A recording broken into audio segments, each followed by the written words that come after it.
বুড়া বয়সে না খাইয়া মরবেন না, বুড়া বয়সে না খাইয়া মরবেন না, রিজিক শেষ করেই আপনি মরবেন।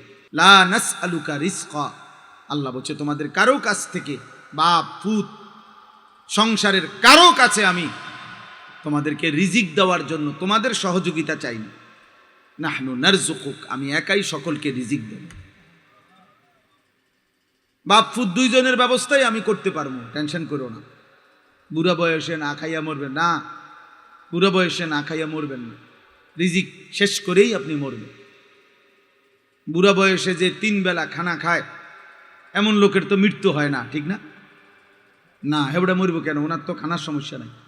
আল্লাহ তাআলা বলছেন, বান্দা আমি রিজিকের ফিকির করব, তুমি নামাজের ফিকির করো।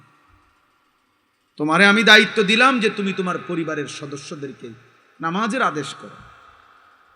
আর আমরা এর উল্টাটা বলি, জি ফুতেরে যার যা দরকার হুজুর সব করে দিছি, অন যদি নামাজ রোজা না করে, আল্লাহ খোদা না মানে, আমি কি করব? এবারে কয় এটা আল্লাহ এটারই বলতে বলছে আপনাকে। তাহলে আল্লাহ বলল কি, আমনে কোন কি লম্বা ঘন্টার পর ঘন্টা বেফিকির, এটা ঠিক না।